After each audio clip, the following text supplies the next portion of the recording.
Una vida contagiosa.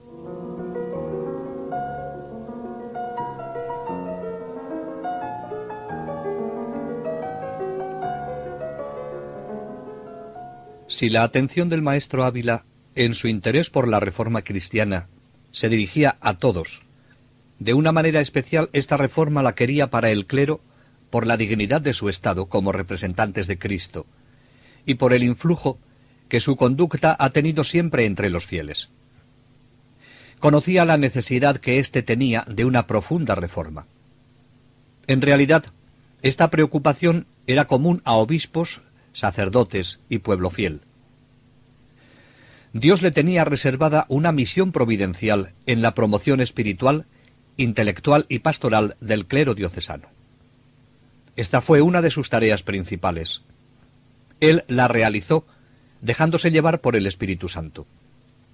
No ideó lo que iba a hacer, realizando grandes programaciones y organigramas previos para su funcionamiento. Lo hizo al estilo evangélico, conforme iban surgiendo las necesidades y Dios se lo iba inspirando. Él no realiza su misión con conciencia premeditada, sino existencialmente, dejándose llevar de las luces del Espíritu. Y fue sugiriendo, sembrando, haciendo una gran labor en favor de esa promoción sacerdotal, sin sistematizar demasiado.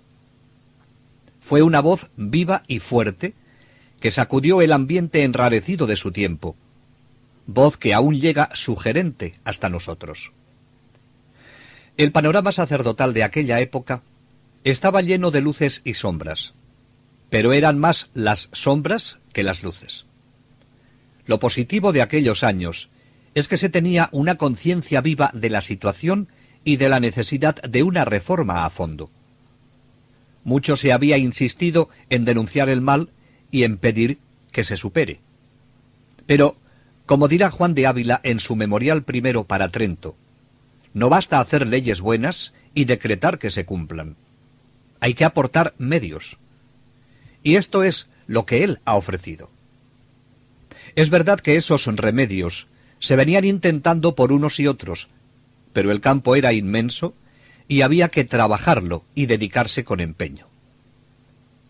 Él va a la raíz del problema, y por eso dice: lo que ha echado a perder toda la clerecía ha sido entrar en ella gente profana, sin conocimiento de la alteza del estado que toma, y con ánimos encendidos de fuego y de terrenales codicias, y después de entrados, ser criados con mala libertad, sin disciplina de letras y de virtud. La santidad evangélica y el fervor apostólico estaban ausentes de la mayoría de los clérigos. El panorama era lamentable. Tratando de simplificar las causas, podrían reducirse a dos, que son las que Juan de Ávila destaca y a las que va a poner remedio. Muchos sacerdotes lo eran sin vocación y sin formación. El Señor eligió a este sacerdote para que en aquel momento aportase como nadie soluciones a este grave problema. Pero él no se contenta con lo que fácilmente hacemos todos: denunciar y lamentarse. No, él va a lo positivo, poniendo los medios que pueden atacar el mal, suscitando deseos de reforma personal, animando para realizarla. Pero sobre todo, era su ejemplo el que arrastraba. Estaba llamado a iluminar a otros. A medida que nos acercamos a él, descubrimos más profundamente a este sacerdote apostólico que sigue a Jesucristo al estilo de San Pablo. La carta número 5 de su epistolario nos ofrece su pensamiento acerca del estilo de vida que debe llevar el sacerdote.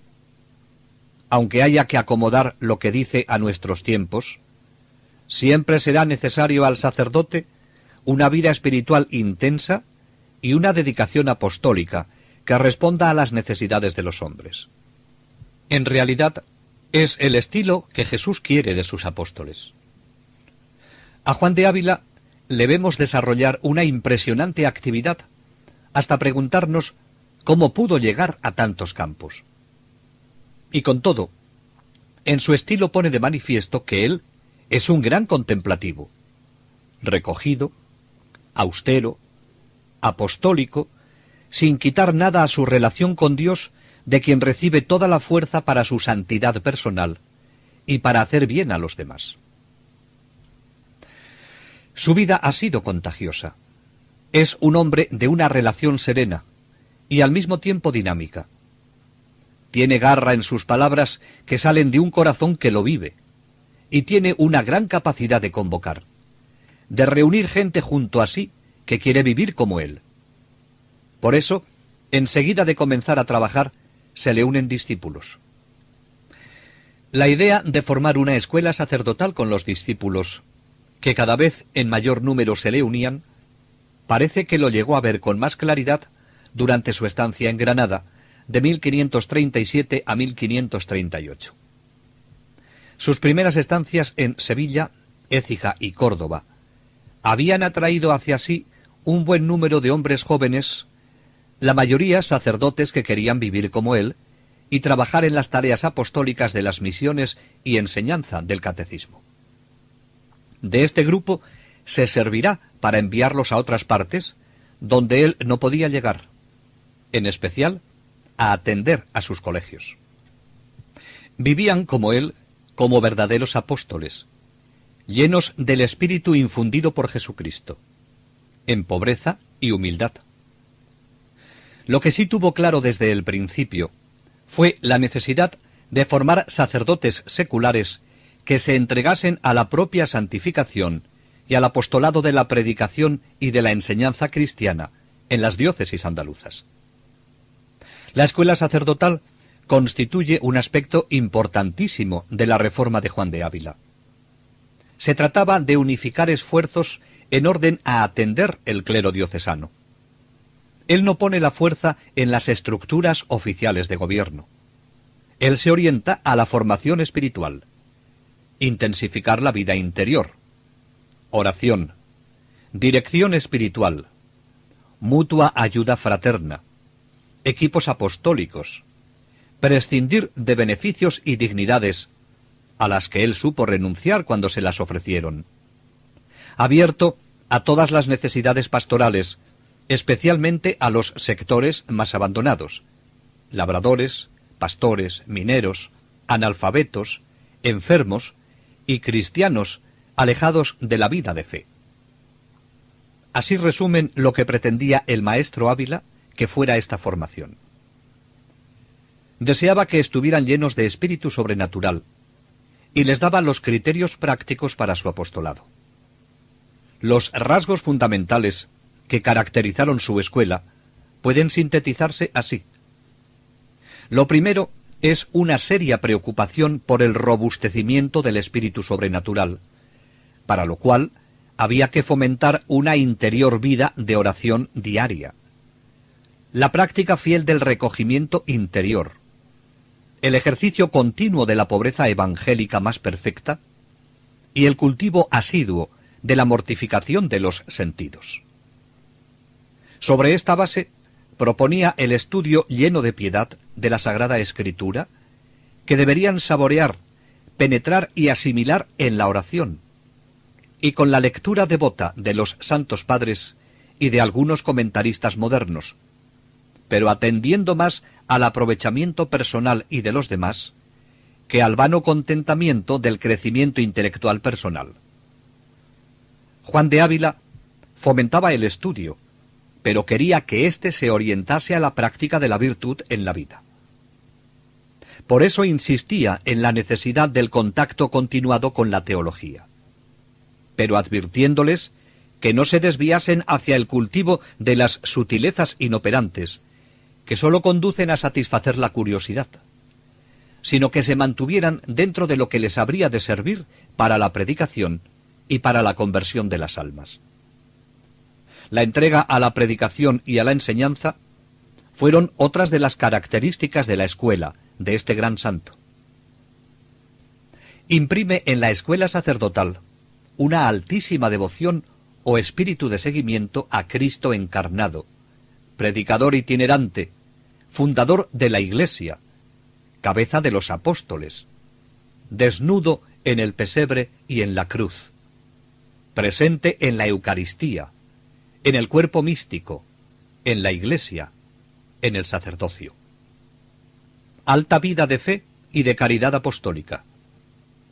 Siempre es Cristo su modelo en cuanto hace y dice. También fomentará la tierna devoción a la Virgen, que él tan intensamente profesa. Juan de Ávila estaba unido a sus discípulos con un fuerte vínculo fraternal. Este vínculo estaba constituido principalmente por la santidad del Maestro, por el profundo ascendiente moral que sobre ellos ejercía, con su palabra llena de unción y de ardor, y sobre todo, con el ejemplo de su vida intachable, a lo que unía un calor humano, lleno de esa paternidad espiritual que en él nunca se confundió con ese paternalismo permisivo e inoperante. Y por supuesto, su relación con sus discípulos estuvo libre de todo apego humano.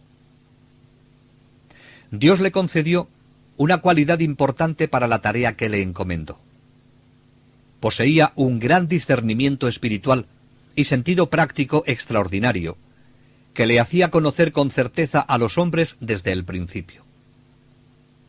Por eso sabía orientarlos conforme a las cualidades y vocación de cada uno. No formaba en serie. Daba a cada uno el trato personal que requería. No se engañaba con ellos y procuraba que ellos tampoco se engañasen. El trato que con ellos tenía puede deducirse de sus escritos, donde junto a una gran exigencia espiritual y pastoral aparecen notas de ternura como consejos que bajan a aspectos tan humanos como indicarles la necesidad del descanso y del cuidado de la salud. Este conocimiento de sus discípulos, que sin duda era fruto de la gracia, le dio una capacidad certera para trazar a cada uno el camino que debía seguir.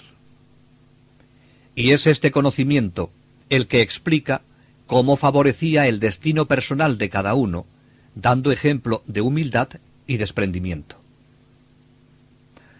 Y esto tienen los santos, que el celo por la salvación de las almas les lleva a poner en práctica los deseos que el Señor les va sugiriendo. Y por eso, Juan de Ávila funda en distintos lugares centros de formación para niños y jóvenes, y especialmente para futuros sacerdotes. Esta era una de las grandes preocupaciones que llevaba en lo más íntimo del corazón. Se daba perfecta cuenta que no bastaba con predicar y sembrar ocasionalmente, sino que había que formar en profundidad y con constancia, y principalmente preparar formadores. La reforma del clero tenía que empezar por ahí, y en ello se empleó a fondo. No tenemos más que acercarnos a su vida para conocer todos los centros de formación que promocionó.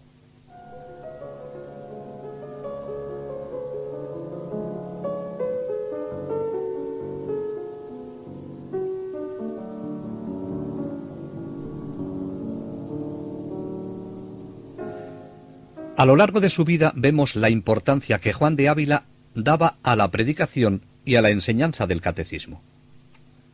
El sentir la necesidad de formar en profundidad es lo que le hace concebir la idea de fundar colegios con esa finalidad. Sabía muy bien que el fin de toda acción pastoral es transmitir a los hombres el conocimiento y la vida de Jesucristo, Salvador del mundo. Lo que se proclama es un mensaje, la buena nueva que ha de penetrar la vida del hombre, porque no se trata sólo de saber, sino de asumir y hacer vida esa enseñanza. Por la revelación de Dios en Jesucristo, llegamos a conocer nuestra condición de hijos adoptivos de Dios, que nos permite entrar en comunión de vida con el Dios uno y trino. Dios se revela como el Dios que sale en busca del hombre, que lo ama con un amor infinito y lo perdona siempre. La experiencia de la santidad de Dios y de nuestra condición de pecadores no aleja al hombre de Dios, sino que lo acerca más a Él. Y esto no se consigue rebajando las exigencias del mensaje, sino penetrando en el amor verdadero que Dios nos tiene, y que nos conducirá a descubrir la carga ligera y el yugo suave que supone todo seguimiento de Cristo. Juan de Ávila, como excelente evangelizador, emplea los dos medios eficaces de todo apostolado: el testimonio de vida y la palabra. El testimonio debe ser fiel reflejo de la vida de fe, vivida en fidelidad plena a Cristo y a las enseñanzas de la Iglesia. Un testimonio que proclama con su vida la verdad de lo que cree. Y es que predicar y enseñar la doctrina cristiana no consiste en la transmisión de ideas, sino en la comunicación de una persona y de un mensaje salvífico, hecho vida, y capaz, por tanto, de prender en la vida de los demás y contagiarlos, como ocurre con Juan de Ávila. El mundo actual, más que de palabras, necesita obras, testigos auténticos que proclamen con la vida la verdad de lo que anuncian y enseñan. Cuando el testimonio es auténtico, la vida cristiana se convierte en una predicación convincente. Pero los santos no han esperado a serlo para predicar y enseñar, entre otras cosas porque nunca se consideraron santos, sino pecadores. Es necesario enseñar, catequizar, predicar, evangelizar. Ya San Pablo nos dice que la fe viene por el oído, por la escucha del mensaje. Y para ello es necesario proclamar, dar a conocer la revelación, la buena nueva de la salvación de Cristo, que constituye el núcleo de la acción evangelizadora de la Iglesia. Estos dos elementos esenciales del testimonio y la palabra deben ir apoyados por la oración y el sacrificio. Todos los cristianos, por el mero hecho de serlo, estamos obligados a vivir y difundir el mensaje evangélico. Y por eso, a Juan de Ávila no sólo le siguieron los sacerdotes, sino también los seglares. Hoy la Iglesia nos hace una llamada urgente a cada uno. Siguiendo la vida de Juan de Ávila, hemos visto con qué entrega se dedicó a la predicación y cómo enseña dónde debe aprender todo apóstol lo que quiere comunicar: en la Sagrada Escritura, asimilada en la oración. La catequesis fue otra de sus actividades preferidas, que llevó a cabo en todos los lugares, fundando colegios para, en forma sistemática, asegurar esta formación. Hoy, esta acción pastoral es de las más urgentes. Se acusa una ignorancia religiosa progresiva, cuyas causas son múltiples, y esto nos tiene que llevar a estudiar la forma de superarlas. La catequesis es uno de los medios de evangelización importante a la que se debe dedicar las mejores energías. De una buena catequesis dependerá, en parte, el que los cristianos no pierdan su conciencia cristiana. Hoy es urgente apostar por una catequesis permanente, para niños y para adultos, que nos ayude a despertar las conciencias un tanto adormecidas por la solicitud de un mundo cargado de otras muchas cosas que parecen más atractivas. La Iglesia siempre ha estado comprometida con esta tarea. A San Juan de Ávila le urgía el ver la ignorancia religiosa que existía en su tiempo. En el nuestro, aunque por distintos motivos, estas carencias se han podido acentuar. Quizás sabemos mucho de otras cosas, e incluso tenemos una información religiosa, pero en amplios sectores de la sociedad se carece de una sólida formación cristiana que nos ayude a tener una visión completa de la grandeza de nuestra fe, que se traduzca en vida, y de nuestro destino eterno. La catequesis se revela como un instrumento de sumo valor para llevar a los hombres a la comunión con Cristo. Gracias a ella, la primera semilla de la fe y del bautismo alcanzan su desarrollo. Sin el servicio de la catequesis, los cristianos no llegarían a vivir la vida en Cristo. El Papa recuerda a los obispos: hay hoy verdades de fe olvidadas, mandamientos de Dios olvidados, una creciente descristianización incluso en la vida de muchos de nuestros fieles y comunidades. Se hace necesario una catequesis y un anuncio de la fe tan fundamental y dinámica que pudiera denominarse evangelización permanente. Hemos de confrontar continuamente a nuestros fieles y a nosotros mismos con la persona y el mensaje de Jesucristo, con la plenitud de la palabra de Dios, para ofrecer así a todos orientación y contenidos de vida. Para que esta formación en la fe tenga sus frutos, la catequesis ha de ser sistemática, profunda, capilar y fiel. Deberá evitar en todo momento la tentación de temporalizar la fe o limitarse a la horizontalidad de la existencia humana. Su cometido propio es llevar al hombre a la comunión con Dios. Las palabras del Papa ponen en evidencia el problema y apuntan a las soluciones que todos los cristianos deberíamos seguir. El catecismo de la Iglesia Católica, que con tanto interés preparó la Iglesia, bien utilizado, ayudará a impulsar la formación cristiana, que ha de alcanzar a todos. Se percibe como si los esfuerzos realizados en los últimos tiempos no han sido lo fecundos que se esperaba. Una persona de Iglesia muy autorizada habla del fracaso de la catequesis moderna. Quizá no llegue a tanto, pero sí se acusan grandes lagunas en los contenidos que a veces se imparten y algún fallo en los medios que se emplean por las deficiencias que se perciben y que luego se proyectan en la conducta. San Juan de Ávila, ante situaciones de deficiencia en la formación, no se lamentaba, revisaba lo que andaba mal y buscaba y discernía los medios y métodos más eficaces para llevar a los hombres el mensaje evangélico. Como él, hemos de tomar conciencia de la necesidad de una catequesis sistemática, acomodada a las distintas edades, pero sin rebajar el nivel de exigencia y explicando el mensaje completo de forma que lleve a vivir el compromiso cristiano con fidelidad. No tenemos más que atender a las palabras del Papa y ponerlas en práctica. Juan de Ávila fue un gran catequista, y conviene destacar el movimiento catequístico que él hace y provoca con sus discípulos, y que recogió y amplificó la Compañía de Jesús. No es que él lo inventase.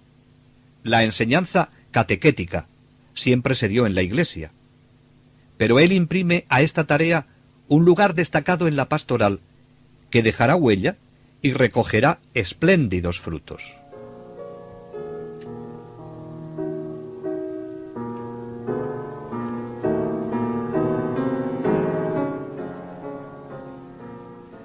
Otro aspecto que explica el éxito apostólico de este sacerdote fue la atención que dedicó a la pastoral popular. Y no hay más que seguir su vida para comprobarlo. Recorre pueblos, realiza misiones populares, aprovecha las manifestaciones religiosas del pueblo, llenándolas de contenido y haciendo que culminen en la enseñanza doctrinal y en la recepción de los sacramentos. Hoy, su ejemplo puede servirnos de estímulo. Y en nuestros días, la Iglesia, a través de las palabras del Papa y de los que tan acertadamente las recogen, nos dicen que la religiosidad popular es un florecimiento de piedad cristiana suscitada por el Espíritu Santo a partir de la primera evangelización. Pone de manifiesto el fondo religioso que existe en el corazón del hombre. No ha sido infrecuente un cierto desprecio de estas expresiones religiosas. Es verdad que, como en muchas otras manifestaciones de fe actuales, la verdad y la desviación se pueden mezclar, y así, en esta religiosidad popular, se han dado realidades no coherentes con la fe de la Iglesia, que había que purificar. Pero todo lo que se quiere renovar debe ir precedido de un serio discernimiento. No basta el razonamiento intelectual. Hemos de descubrir la voluntad de Dios en toda tarea espiritual y apostólica. Si falta este discernimiento, se produce un desprecio y abandono de esas prácticas religiosas sin que se sustituyan convenientemente. La Iglesia tiene en gran estima sus manifestaciones auténticas, como son determinadas prácticas religiosas, el culto a la Virgen María y a los santos, y otras manifestaciones que todos conocemos. En la exhortación apostólica Evangelii Nunciandi se nos dice que en estas manifestaciones religiosas se encierran grandes valores, anhelo de Dios, sencillez y pobreza de espíritu, generosidad y sacrificio, profunda y reverente actitud ante lo sagrado. Estos valores son válidos para todos los hombres, de manera especial para los más sencillos y humildes. Esta forma de piedad cristiana ha servido eficazmente a que la primera evangelización haya producido sus primeros frutos. Por eso nos advierte el Papa: la religiosidad popular, purificada en sus motivaciones ajenas al mensaje cristiano y fundamentada en la persona de Cristo, en el culto a la Virgen y a los santos, es un terreno muy propicio para la evangelización. La religiosidad popular no puede ser considerada superficialmente, sino que merece atención y discernimiento. La Iglesia deberá no sólo proteger sus legítimas expresiones en la medida en que alienten la fe de los cristianos, sino que deberá fomentarla. Juan de Ávila es también maestro en esto. Cultivó esta pastoral popular. Le vemos trasladándose de pueblo en pueblo y de ciudad en ciudad, sin despreciar las manifestaciones de su fe, pero purificándolas de toda desviación, y sobre todo, llevando a los fieles a la práctica sacramental de la confesión y a la participación en la Eucaristía. Y es que el Evangelio no sólo debe motivar los sentimientos del hombre, sino que debe transformar los criterios y la práctica de la vida, que debe acomodarse a las exigencias del Evangelio. Por eso, la verdadera evangelización no sólo fomentará la religiosidad popular, sino que debe enriquecerla, alcanzando su plenitud en la recepción de los sacramentos y la vida litúrgica. Los cristianos no pueden reducir su fe a unas celebraciones aisladas y emotivas que luego no transformen su vida. La religiosidad popular debe culminar en la participación de la misa y en la recepción de los demás sacramentos, para que el hombre viva en íntima comunión de vida con Jesucristo. San Juan de Ávila es un ejemplo de cómo deben aprovecharse todos los medios para llevar a los hombres al conocimiento y seguimiento de Jesucristo. Por eso su predicación, su catequesis, sus misiones populares culminaban en verdaderas conversiones con el cambio de vida y la práctica de una vida sacramental, con la que se alimenta y sostiene la vida cristiana. Que su ejemplo nos estimule y ayude hoy para conseguir esos mismos frutos en la nueva evangelización. Esta estancia de Juan de Ávila en Granada está tocando a su fin, y una nueva etapa se abre en su vida apostólica: la Universidad de Baeza en el Obispado de Jaén.